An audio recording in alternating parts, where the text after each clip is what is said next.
Fala galerinha, tudo bem com vocês? Saudade, eu sei que vocês não estão com saudade de mim, ou estão, não sei. Enfim, mas estamos retornando aqui às nossas aulas, agora virtualmente, né? E tentarei ser o mais breve possível para a aula não ficar muito maçante para vocês. Então, estou aqui com um livrinho na mão, o livrinho de vocês, e iremos começar aqui uma videoaula explicativa sobre o nosso capítulo 4. Aqui na página 48, o capítulo que fala da Terra no Universo. Então, peguem os livrinhos de vocês e vamos começar a nossa videoaula. Se estamos falando da Terra no Universo, a gente vai falar do Sistema Solar. Então, o Sistema Solar, o que é isso? É onde se localiza a Terra, que faz parte da galáxia chamada Via Láctea, que é composta pelo Sol e pelos planetas que giram ao redor do Sol e outros corpos celestes. O Sol é o maior componente do Sistema Solar. Ele fornece energia aos planetas. E essa energia fornecida pelo Sol, ela permite a vida na Terra, por exemplo, e proporciona também fenômenos como a chuva, os ventos e muitos outros. O surgimento e as características dos planetas. Como que isso ocorreu? Vamos lá. Quando se formou, o Sol deixou rastros de gases e poeiras, e esses rastros, eles são os componentes que formaram os outros planetas.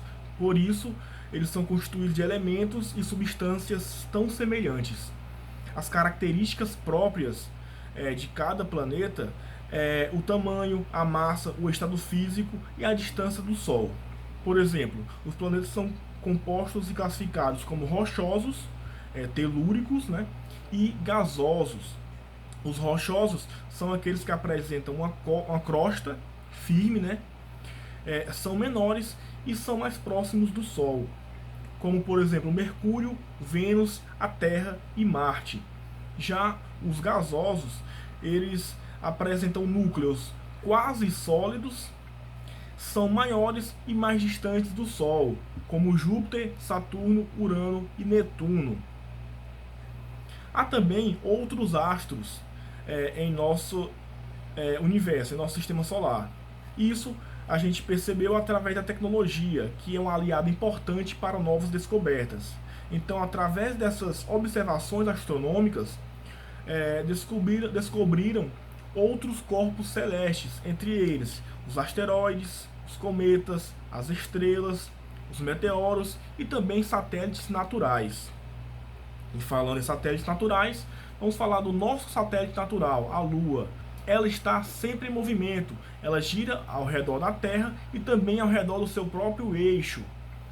O tempo que ela leva para contornar a Terra é igual ao tempo que ela leva para contornar o seu próprio eixo, 28 dias. Por isso, a gente sempre vê a mesma face da Lua, aquela face iluminada pelo Sol. E isso dá origem aos fenômenos chamados de fases da Lua. E a teoria sobre a origem da Lua, ela é chamada de grande impacto, que pressupõe que o planeta Theia se chocou com a Terra e esses atritos, esses fragmentos do choque que são espalhados para o universo, eles formaram então a Lua ao se juntarem. É por isso que há uma semelhança entre a composição rochosa lunar e a terrestre. O planeta Terra, ele é o terceiro mais próximo do Sol. E essa distância do Sol, ela é determinante para a existência de vida em nosso planeta. Os planetas mais próximos são muito quentes, enquanto os mais distantes são muito frios, e isso dificulta a vida nesses planetas. A temperatura média da Terra, ela é de 15 graus, é uma média. Então, não é a temperatura média em todas as regiões, é a temperatura média da Terra com base em toda a temperatura do planeta. E esse calor retido durante o dia, ele vai aquecer à noite para que não fique muito fria. E devido à temperatura da superfície, a gente tem, por exemplo, água líquida em abundância. A Terra, ao contrário do que a gente pensa, ela não é plana. Brincando. Ao contrário do que a gente pensa, ela não é um círculo perfeito. Ela é um geóide. é algo parecido com a esfera, mas achatado em alguns polos. Os principais movimentos da Terra são o de rotação e o de translação. O movimento de rotação é aquele que ela faz em torno do seu próprio eixo e leva 24 horas para concluir. Por isso que é determinado dia e noite através desse movimento. Já o de translação é o movimento que ela faz em torno do Sol, que leva 365 dias mais 6 horas. Por isso que o ano tem 365 dias e por isso que de 4 em 4 anos a gente tem o ano bissexto com 366 dias, que é o acúmulo dessas 6 horas. 6 vezes 4 dá 24, é um dia a mais. Entendido? E a Terra, como a gente já viu em outros capítulos, é um planeta em mudança. E ele é dividido em camadas externas e internas. As externas são a atmosfera, hidrosfera e litosfera, que é a crosta. Enquanto que as internas são o núcleo e o manto. O núcleo é o centro da Terra. A crosta, gente, ela está em constante movimento devido às placas tectônicas, né? E esse movimento causa os terremotos, por exemplo, quando ocorrem os encontros. Já o manto, que é a parte que fica abaixo da crosta, ela é composta por magma. Magma, para quem não sabe, é a mesma coisa da lava, só que enquanto ela está no interior do planeta é magma, quando ela sai do vulcão é chamado de lava. Então, o manto, como é formado por esse magma, ele vai ser o causador das erupções vulcânicas. E a interação entre as camadas ela é muito importante, por quê? Porque o que ocorre em uma camada, ela vai afetar as outras também. E é por isso que é importante mantermos um equilíbrio, que esse equilíbrio ele é determinante para a existência de vida na superfície terrestre. E como que se deu a formação da Terra? A origem da Terra, ela vem, como eu falei anteriormente lá no início, né, na origem dos planetas, de agregação de poeira cósmica e fragmentos deixados pelo Sol.